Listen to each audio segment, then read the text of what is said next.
নমস্কার, আপনারা দেখছেন বিগ নিউজ সঙ্গে আমি অনিকেত।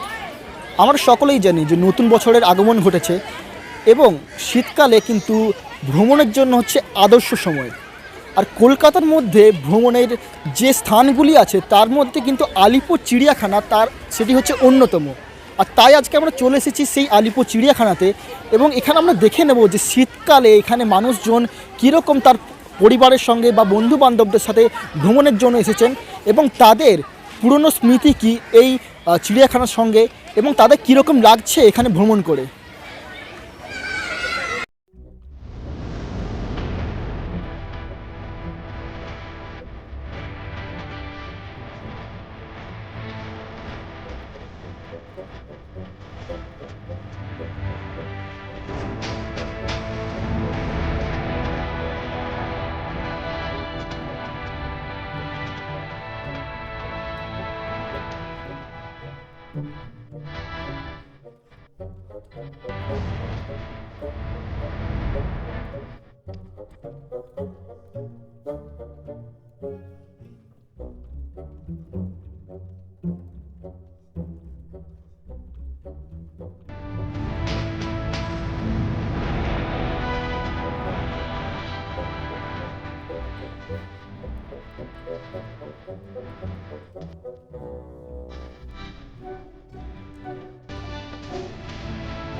আচ্ছা, এখানে চিড়িয়াখানার মধ্যে ঘুরতে এসেছেন, কীরকম লাগছে আপনার? আমার তো খুব সুন্দর লাগছে, খুব ভালো লাগছে, খুব ইচ্ছে ছিল, অনেক দিন ধরেই আসার ইচ্ছে ছিল, আজকে ছুটি নিয়ে আসতে পারলাম তাই এসেছি।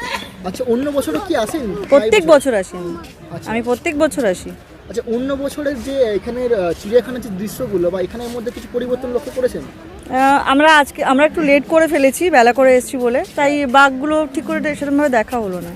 সেটাই একটু আফসোস আর কিছু। আচ্ছা, এখানে নতুন একটা চিড়িয়াখানা মানে আমাদের যে পাখিরালয় একটা তৈরি হয়েছে, সেটা কি দেখেছেন? হ্যাঁ দেখেছি, খুব সুন্দর হয়েছে, খুব ভালো হয়েছে। আর কোথা থেকে এসেছেন আপনি? আমি দমদম থেকে এসেছি। আচ্ছা, চিড়িয়াখানায় ঘুরতে এসেছেন, কীরকম লাগছে আপনার? খুব ভালো লাগছে। আচ্ছা, প্রত্যেক বছর কি এখানে আসা হয়? হ্যাঁ, প্রতি বছরই আসি। আমরা ছোট থেকে বাবা মার সঙ্গে আসতাম, এখন আমাদের ছেলে মেয়েদের নিয়ে আসি। আচ্ছা, মানে এটা একটা তো নস্টালজি আমাদের কাছে না, চিড়িয়াখানা। আচ্ছা, তখন যখন ছোটবেলায় আপনারা আসতেন আর এখন কি পরিবর্তন লক্ষ্য করছেন? তখন তো আমরা পশু পাখিগুলোকে অনেক ক্লোজলি দেখতে পারতাম, এখন ফেন্স হয়ে গেছে, এখন অনেক ডিস্টেন্স করে দিয়েছে। যেমন আগে নিজের হাতে হরিণদের খাওয়াতে পারতাম, সেগুলো খাওয়াতে পারি না, এখন অনেক পারিপার্শ্বিক পরিস্থিতির জন্য এগুলো বন্ধ করে দেওয়া হয়েছে।